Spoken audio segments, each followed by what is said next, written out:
नमस्कार, आप देख रहे हैं न्यूज़ वन इंडिया। मैं हूं आपके साथ ऋतु तोमर। दिल्ली लाइव बुलेटिन में स्वागत है आपका। रुक करेंगे खबरों की तरफ। दिल्ली में आम आदमी पार्टी कार्यालय में विधायक और प्रवक्ता सौरभ भारद्वाज ने प्रेस कॉन्फ्रेंस कर बीजेपी पर निशाना साधा है। सौरभ भारद्वाज ने कहा कि चुनाव के समय बीजेपी ने जो वादे किए थे वे एक भी पूरे नहीं हुए हैं। ना ही लोगों को रोजगार मिल रहा है, ना ही महंगाई कम हो रही है, बल्कि लोग ज्यादा ही बेरोजगार हो रहे हैं। महंगाई अपने चरम पर पहुंच रही है। लगातार पेट्रोल डीजल के दामों में भी बढ़ोतरी हो रही है, लेकिन बीजेपी को इन सब से कोई फर्क नहीं पड़ता।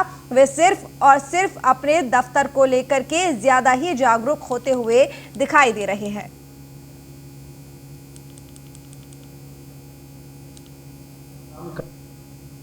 - 2014 के अंदर जब भाजपा की सरकार बनी थी तो उनके बहुत बड़े बड़े वादे थे देश की जनता से। उनका वादा था हर साल युवाओं को 1 करोड़ नौकरियां देंगे। क्या युवाओं को नौकरियां मिली? नहीं मिली, बल्कि जितनी नौकरियां पहले की सरकारों में मिलती थी वो भी मिलनी बंद हो गई। उनका वादा था पेट्रोल और डीजल के दाम कम करेंगे। क्या वो हुआ? वो नहीं हुआ। उनका वादा था देश की इकोनॉमी, देश की अर्थव्यवस्था को ऊपर ले जाएंगे। क्या वो हुआ? नहीं हुआ। उनका वादा था डॉलर के मुकाबले रुपए की कीमत बढ़ेगी। क्या वो बढ़ी? नहीं बढ़ी। उन्होंने जो जो वादे जिससे किए, किसानों को कहा था आपकी लागत पर 1.5 गुना मूल्य मिलेगा। मिला? नहीं मिला। किसान हो, जवान हो, व्यापारी हो, देश का मिडिल क्लास हो, सबको जो वादे किए वो झूठे निकले।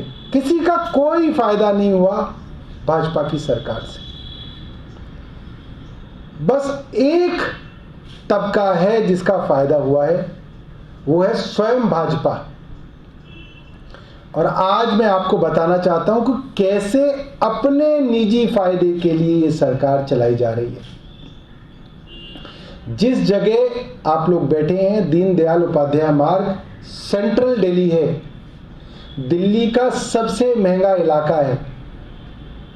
वहां पर कल केंद्र सरकार ने, डीडीए ने अपनी ही पार्टी भाजपा को 2 करोड़ रुपए के अंदर 2 एकड़ से ज्यादा जमीन भाजपा के ऑफिस बनाने के लिए दी। कृषि कानूनों के खिलाफ पंजाब हरियाणा के किसान करीब करीब 80 दिन से दिल्ली बॉर्डर पर प्रदर्शन कर रहे हैं। अब किसान नेताओं ने 18 फरवरी को देश भर में रेल रोको आंदोलन का आह्वान किया है। इसी को लेकर फर्रुखाबाद से बीजेपी सांसद मुकेश राजपूत ने न्यूज़ वन इंडिया ने खास बातचीत की है। देखिए खास रिपोर्ट। हमारे साथ फर्रुखाबाद से सांसद मुकेश राजपूत जी हैं। सर, किसानों का आंदोलन करीब करीब 80 दिनों से चल रहा है। लगातार प्रधानमंत्री जी अपील कर रहे हैं कि टेबल टॉक करिए, हम बातचीत के लिए तैयार हैं। किसान मानने को तैयार नहीं है। सर, क्या कुछ कहेंगे इसके बारे में? हमारा तो विशेष कुछ कहना नहीं है। कल माननीय प्रधानमंत्री ने जिस तरह से लोकसभा में स्पष्ट कहा, जो लोग आंदोलन कर रहे हैं उन्हें ये कोई जो बिल पास हुए हैं ये एक ऑर्डिनरी व्यवस्था उन्हें दी गई है। यदि किसान को फ़ायदा लग रहा है तो ये अडॉप्ट करे, और नहीं फ़ायदा लग रही तो जो उनका पुराना जो है वैसे अडॉप्ट करें। कोई दिक्कत हो रहा हो, कोई ज़बरदस्ती किसी पर थोपा नहीं गया, कोई नया कोई बिल ऐसा पास नहीं किया गया। कुछ लोगों को, किसानों को ये फैसिलिटी दी गई, तो इसका विरोध होने का मतलब ही क्या? जो उन्हें पुराने ढर्रे पर चलना है, अपनी मंडी में बेचना है, या अपना पुराना कोई जैसे भी अपनी ज़मीन कर रहे हैं वैसे कर सकते हो, जहाँ चाहे वहाँ बेच सकते हैं। ये किसी के ऊपर ज़बरदस्ती थोपा हुआ कोई बिल नहीं है। इसका तो विरोध होना ही नहीं चाहिए, इसका तो स्वागत होना चाहिए। 2 व्यवस्थाएं हो गई हैं, एक आदमी मंडी में बेचे या मंडी के बाहर बेचे, या लोग अपनी ज़मीन स्वयं करें या कॉन्ट्रैक्ट फार्मिंग कराएं। ये दोनों व्यवस्थाएं एक ऑर्डिनरी व्यवस्थाएं दी, इसमें कहीं पर भी किसान का कोई अहित नहीं है। और जो आंदोलन कर रहे हैं वो किसान के हितैषी नहीं है, किसी भी सूरत में वो किसान के हितैषी नहीं है। मैं ये दावे के साथ कह सकता हूँ, इससे बढ़िया तो और कुछ कह ही नहीं सकते जो प्रधानमंत्री ने कल कहा है। सर, इस आंदोलन में अलग अलग तरीके को अपनाया जा रहा है सरकार पर दबाव बनाने के लिए। आपने 26 जनवरी की घटना को देखा, फिर चक्का जाम को देखा, अब कहा जा रहा है कि रेल हम रोकेंगे 4 घंटे के लिए 18 फरवरी को। इस पर आपकी क्या प्रतिक्रिया है? देखिए, वो रेल रोकेंगे, ये देश का नुकसान है कि नहीं, राष्ट्र का नुकसान है कि नहीं। किसानों को चाहिए, जो किसान है, देश का अन्नदाता है, वो किसान की तरक्की में अपना खून पसीना बहाता है, भूखा रहता है और लोगों के लिए अनाज पैदा करता है, पसीना बहाता है, लोगों के लिए अच्छे अच्छे फल सब्जियां तैयार करता है, खुद खराब खाता है, दूसरों को अच्छे खिलाने का प्रयास करता है। ये हिंदुस्तान के अन्नदाता का ये अपना त्याग रहा है। तो इसलिए किसान कहीं आंदोलन के माध्यम से ट्रेन रोकेंगे या मार्ग रोकेंगे, ये कहीं न कहीं ये राष्ट्र का नुकसान है। जी बिल्कुल। तो ये थे हमारे साथ मुकेश राजपूत जी, जिनका कहना है कि मोदी सरकार किसानों के हित के बारे में सोच रही है। न्यूज़ ऑन इंडिया के लिए पीयूष तिवारी, नई दिल्ली। दिल्ली में सीलमपुर विधानसभा के चौहान नगर वार्ड में आम आदमी पार्टी के उम्मीदवार हाजी इशराक खान के समर्थन में एक विशाल रैली निकाली गई। रैली में स्थानीय विधायक अब्दुल रहमान के साथ पार्टी पदाधिकारी और निगम पार्षद मौजूद रहे। इस दौरान आप विधायक अब्दुल रहमान ने हाजी इशराक के भारी मतों से जीतने का भी दावा किया गया।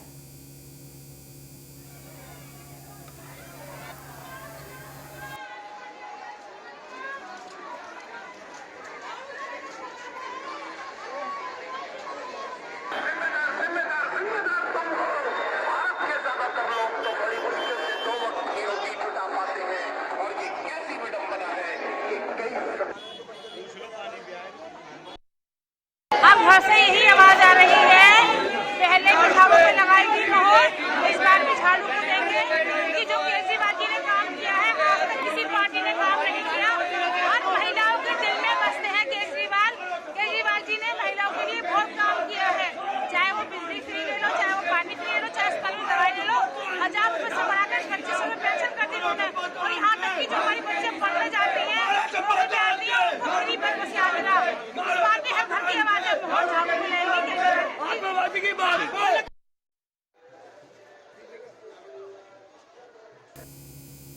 अभी चुनाव शुरू हुआ है और माहौल इंशाल्लाह इतना बढ़िया होगा कि बाप की भी जमानत जब्त थी और बेटे की भी जमानत जब्त होगी और अल्लाह का निजाम देगी कि जिस आदमी ने बाप को हराया था वही बेटे को हराएगा इंशाल्लाह। तो लोगों का किस तरह का जो है, लोग किस तरह से जो समर्थन दे रहे हैं, कैसे पूरे इलाके में जो जुलूस निकला आज आप लोगों की समर्थन में आई है? लोगों के अंदर आज भी ईमानदारी का चर्चा है कि अरविंद केजरीवाल ईमानदार लीडर हैं, जो कि हर घर में उसका फायदा पहुंचा, उस चीज को कोई नकार नहीं सकता। इसलिए लोग ये इतना बड़ा जुलूस कोई खरीदा हुआ नहीं है, कोई बुलाया हुआ नहीं है, अपना आप लोग जुड़ते जा रहे हैं और कारवां बनता गया।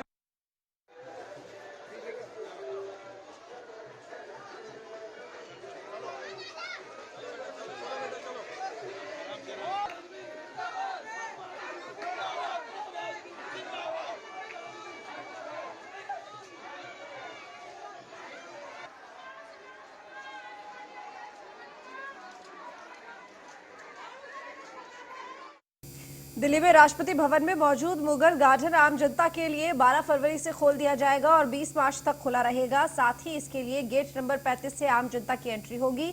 तो वहीं एंट्री को लेकर कुछ विशेष बातों का ध्यान भी रखा जाएगा।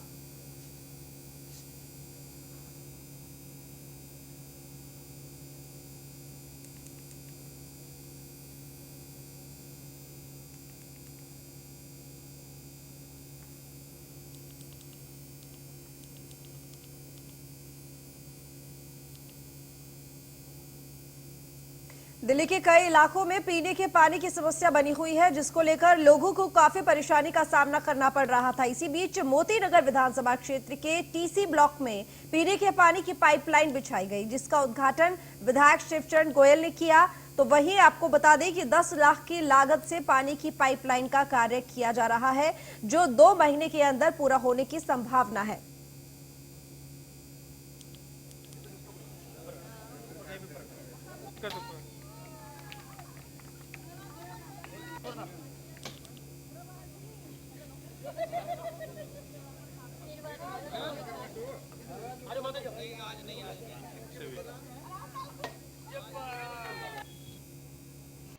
मुझे याद है अभी कुछ समय पहले हमारे क्षेत्र के विधायक शिवचरण गोयल जी इस पार्क के अंदर आए थे, एक धार्मिक आयोजन था।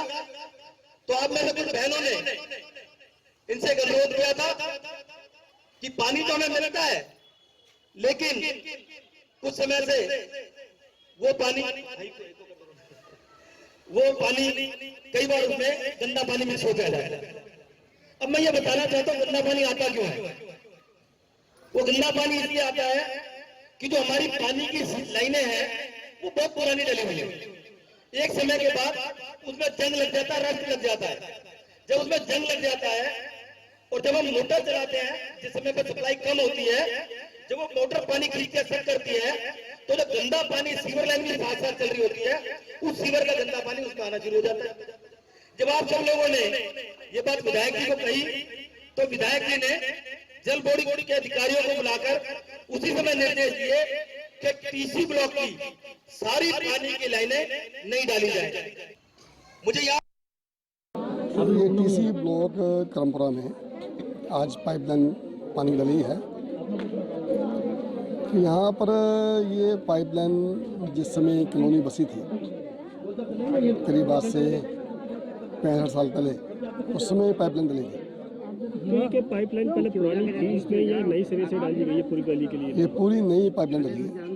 4 इंच इलाके में इस तरीके का काम करवा रहे हैं। ये जहाँ भी अभी थोड़ी प्रॉब्लम ज़्यादा आती है कि वहाँ पर पानी की गंदे पानी की समस्या आ रही है तो उसको फिर हम जड़ से बदल देते हैं।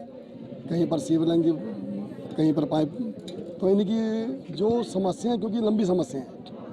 कॉलोनी हमारे यहाँ करीब करीब आपकी ये सब बसी हुई हैं 60 साल पहले की, 70 साल पहले की, और उस बीच में किसी भी सरकार ने कुछ भी इम्प्रूवमेंट का काम नहीं किया, जिसकी वजह से समस्या कहीं ना कहीं क्षेत्र में ये हम उसकी बेहतरी करिए ताकि थोड़ा सा भी गंदा पानी कैसे आया तो उसको उसमें भी बदल दिया गया। नहीं तो यदि 70 साल से परेशानियाँ थी, यदि पहले से इसका हल होता तो कहने लगे क्षेत्र और बेहतर होता। दिल्ली में आम आदमी पार्टी को पूरे 1 साल हो गए हैं, तो वहीं दिल्ली के माइनॉरिटी सेल कांग्रेस के पूर्व जिला अध्यक्ष मखदूम खान से इसी को लेकर निशाना साधा है। उन्होंने कहा कि दिल्ली सरकार ने अभी तक ऐसा कोई काम नहीं किया है जिससे जनता संतुष्ट हो सके। देखिए खास रिपोर्ट। नमस्कार, मैं प्रिंस जसवाल और आप देख रहे हैं न्यूज इंडिया। जिस तरीके से दिल्ली में आम आदमी पार्टी को पूरे 1 साल हो चुके हैं, उसी पे क्या कार्य अभी तक अच्छे हुए हैं और क्या बुरे हुए हैं, इस पे बात करने के लिए हमारे साथ माइनॉरिटी सेल के जिलाध्यक्ष मखदूम खान जी हैं और पूरा मामला जानेंगे कि आम आदमी पार्टी का विधायकों का क्या काम जो है किस तरीके से रहा है। मखदूम जी, जिस तरीके से विधायकों का आज 1 साल हो गया पूरे आम आदमी पार्टी के विधायकों को, उस पर क्या कहेंगे आप? देखिए, पूरी दुनिया ने देखा है, आप लोगों ने भी देखा है कि बद से बदतर हालात हो रहे हैं। ये पहले अपना जो ठीक रहा है, जो इनके नाकामी का ठीक रहा है, पहले केंद्र पे फेंकते थे, और अब आपने देखा कि एमसीडी और इनकी जो लड़ाई हो रही है उसके चक्कर में जितने भी सफाई कर्मचारी हैं या एमसीडी के टीचर्स हैं, जो स्वास्थ्यकर्मी हैं, वो स्वास्थ्यकर्मी जिन्होंने अपनी जान पर खेलकर इस दिल्ली को बचाया, लोगों को बचाया, और वो एमसीडी के टीचर्स जिनके पास सब कुछ होने के बावजूद कुछ नहीं था, उनकी तनख्वाहें ख़त्म थी, और वो सफाई कर्मचारी जो गंदगी को साफ़ करते हैं वरना बीमारियां फैल जाए यहाँ पर, उन लोगों को जब तनख्वाहें नहीं मिलेंगी इन दोनों की नूरा कुश्ती में, तो जाहिर सी बात है कि इन्होंने बद से बर्बाद करके रख दिया। दूसरी बात मैं आपसे कहना चाहता हूँ, अगर आप डेवलपमेंट देखना चाहते हैं तो ज़ख़ीरा से लेकर खाली मुंडका तक चले जाइए, आपको सड़कों पे गड्ढे नहीं मिलेंगे, गड्ढों में सड़क मिलेगी। एक एक जगह गड्ढे हैं, लोगों को कह के थक गए। अभी इन्होंने कई हज़ार करोड़ का एडवर्टाइजमेंट करी है स्वास्थ्य के लिए, और इन गड्ढों को भरने के लिए अभी तक शुरुआत नहीं हुई है। ये तो मेरे ख्याल से आप भी वहाँ से रूबरू होते हैं, आप भी जाते हैं, आपने भी देखा है। दूसरी बात आपने ये देखा कि किराड़ी का जो उन्होंने बद से बदतर हालात कर दिए हैं। अगर आप किराड़ी में जाएंगे तो सारा पानी एक खेत में जो लोगों की जगह है वहाँ है, सड़कों पे पानी है, और बुरे परिणाम है। अगर कंझावला रोड पर आप जाते हैं तो सारा टूटा पड़ा हुआ है। और क्या यही चीज़ कांग्रेस ने दी थी? इतनी खूबसूरत दिल्ली बनाकर दी। छोटा सा सवाल कि कल मनीष सिसोदिया जी प्रेस कॉन्फ्रेंस किए, उन्होंने ये भी बताया कि हमारा पार्टी जो है स्वच्छ छवि का है और अच्छे कार्य कर रही है। दूसरा नंबर, एलजी को जो है ना सभी कार्य को जो है दे दिया कि उनके अधीन रहेगा सभी कार्य, और मुख्यमंत्री का कुछ पावर जो है कि एलजी साहब के पास चलेंगे, जिससे मुख्यमंत्री कोई कार्य नहीं कर सकते, किसी में बाधा आ सकती है, जो पेपर पे साइन नहीं हो सकते। इस पर एक छोटा सा बात। देखिए, सिर्फ मैं यही कहना चाहता हूँ कि ये इनकी जुमलेबाजी की वजह से शायद ये हुआ होगा। जिस तरीके से आपने देखा कि पीएम वाजपेयी साहब थे और सीएम हमारी शीला दीक्षित जी थी, कभी इस तरह का टकराव नहीं आया, कभी इस तरह का आपने देखा कि माहौल पैदा नहीं हुआ कि वो काम करने नहीं दे रहे। इनके आते ही ये कहते हैं कभी दिल्ली पुलिस हमें दे दो, कभी कहते हैं डीडी हमें दे दो। ये कंडीशन से, इस कंडीशन में आपको दिल्ली दी गई थी। आपको रूल करना आता है तो करिए, वरना आप छोड़ जाइए। और जिस तरीके से इन्होंने, आप देखा कि मुसलमानों का एक वोट लेने के बाद और जमात पे इन्होंने जिस तरीके से हमला किया था।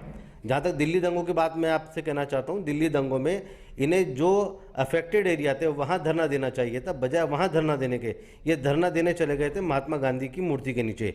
और दूसरी बात है, जब इनसे कहा धरना आप ये रुकवाइए, FIR कराइए, पुलिस को लेकर आइए, इन्होंने हाथ हिलाकर साफ कहा था कि दिल्ली पुलिस मेरे हाथ में नहीं है। और जब मौलाना साद साहब की बारी आती है तो कहते हैं कि हमने उन पर FIR करा दिया, मरकज़ पे FIR कराया।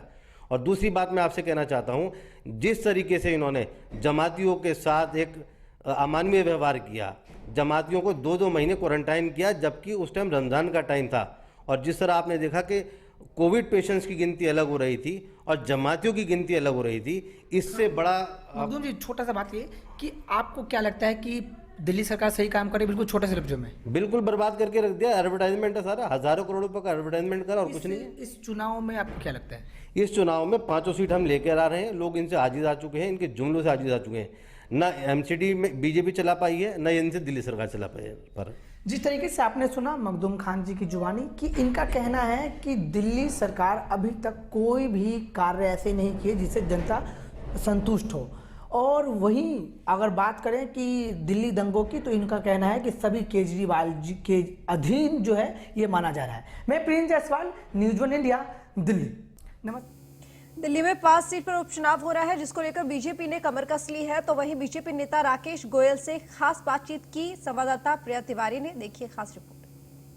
नमस्कार, मैं प्रिया तिवारी आपका स्वागत करती हूँ न्यूज़ 1 इंडिया में। आइए बात करते हैं राकेश गोयल जी से। नमस्कार सर। जी नमस्ते बहन जी। सर, जैसे कि उपचुनाव है मार्च में और पूरी दावे से कह रहे हैं कि अरविंद केजरीवाल जी कि 5 सीट पे हम जीतेंगे और अपना झंडा हम लहराएंगे, अपनी जीत को हम दिखाएंगे, उस पर आपका क्या कहना है? मैडम 28 फरवरी को यहाँ पे वोटिंग होनी है और 3 मार्च को रिजल्ट आना है। मैं पूरा विश्वास दिलाता हूँ। हम वार्ड 32 रोहिणी सी दिल्ली की 5 सीटों, पहली बात तो जो केजरीवाल जी बोल रहे हैं मुझे नहीं पता, मैं अपने वार्ड में बताना चाहता हूँ। सबसे ज़्यादा वोटों से हम जीत रहे हैं। जो पूरी दिल्ली में 5 वार्डों में चुनाव है, शाहबाद डेरी की जो सीट है वार्ड 32 रोहिणी सी, ये हम सबसे अच्छे वोटों से जीत रहे हैं। और ये मेरा विश्वास है, जनता की तरफ से विश्वास दिलाना चाहता हूँ जी। पर हर बार वोट में आने से पहले केजरीवाल जी कुछ ना कुछ स्कीम जनता के लिए ले आते हैं, उनको भड़काने के लिए, कुछ ना कुछ अपनी तरफ खींचने के लिए कोई ना कोई स्कीम ले आते हैं। उस पर आपका क्या कहना है? इस बार क्या लाएंगे केजरीवाल जी? मैडम ज़्यादा झूठ लंबा चलता नहीं है। वो झूठ की बुनियाद पर 3 बार सत्ता में आ चुके हैं जी। पहले 49 दिन की में रहे, फिर 2 बार वो हमारे CM है। तो जनता समझ चुकी है, फ्री वाईफाई, फ्री बिजली, फ्री मुफ्ती है, फ्री आदमी 2 चीज़ बनाती है, तो फिर कामचोर या कमज़ोर, ये जनता को पता है। अब ये धांधलेबाजी नहीं चलने वाली। फिर क्या लगता है आपको इस बार क्या होगा चुनाव में? मैडम 3 तारीख को मैंने बता दिया, भारतीय जनता पार्टी जीत रही है और 100% जीत रही है। धन्यवाद सर। Thank you.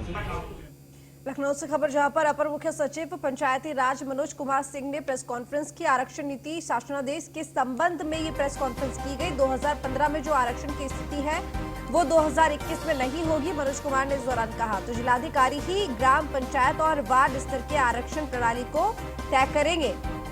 तो इस वक्त की बड़ी खबर, अपर मुख्य सचिव पंचायती राज मनोज कुमार सिंह ने प्रेस कॉन्फ्रेंस के दौरान आरक्षण नीति शासनादेश के संबंध में जानकारी दी। इसी प्रस्तावित है और उसके बाद प्रधानों का और ब्लॉक का आरक्षण यहाँ से अगले 2 दिन में चला जाएगा। और ड्राफ्ट जो बनाना है वो परिशिष्ट में आप देखेंगे DM को दिया गया है कि वो 1 तारीख है जब तक उनको ड्राफ्ट बना के, और 15 मार्च तक तो उनको फाइनल करना है। बट ये 20 फरवरी तक वो प्रस्ताव तैयार कर लेंगे और वो ब्लॉकों वगैरह में सार्वजनिक कर देंगे उसको आपत्ति के लिए। हाँ,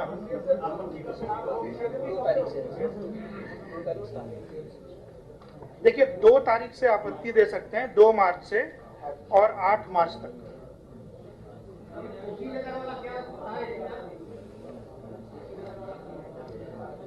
ट्राइबल के ब्लॉक का आरक्षण का था, 5 ब्लॉक प्रमुख का पद आरक्षण होगा शेड्यूल ट्राइब के लिए पूरे प्रदेश में। और उसमें 2 सोनभद्र में है। अभी कैसे पता सर अभी नहीं पता, और अभी तो पता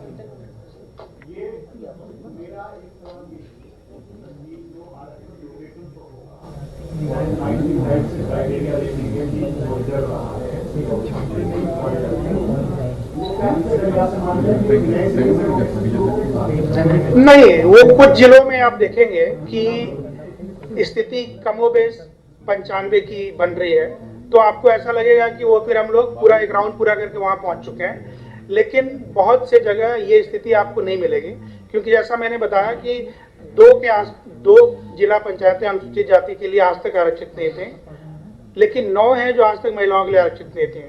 तो अच्छा, जब आप ग्राम पंचायतों पे जाएंगे या ब्लॉक प्रमुखों पे जाएंगे तो आपको और भी दूर दिखेगा कि रोटेशन कंप्लीट नहीं हुआ होगा वहां पे, क्योंकि उनकी संख्या बहुत ज्यादा होती है।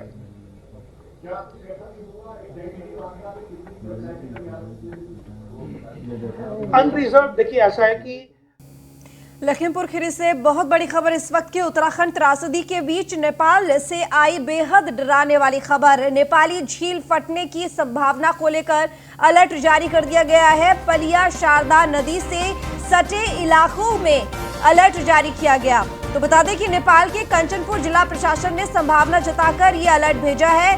खीरी जिला प्रशासन को व्हाट्सएप पर नेपाल प्रशासन ने पत्र भेजा है। उत्तराखंड के पिथौरागढ़ से सटी है नेपाली महाकाली नदी की झील फटने की संभावना। तो प्रशासनिक अधिकारियों में पत्र मिलने के बाद हड़कंप मचा हुआ है। तो खीरी जिला प्रशासन को व्हाट्सएप पर ये नेपाल प्रशासन ने पत्र भेजा है। नेपाली झील फटने की संभावना को लेकर अलर्ट जारी कर दिया गया है। तो उत्तराखंड त्रासदी के बीच नेपाल से ये बेहद डराने वाली खबर सामने आई, जिसमें नेपाली झील फटने की संभावना को लेकर अलर्ट जारी। पलिया शारदा नदी से सटे इलाकों में अलर्ट जारी किया गया। नेपाल के कंचनपुर जिला प्रशासन ने संभावना जताकर यह अलर्ट भेजा है।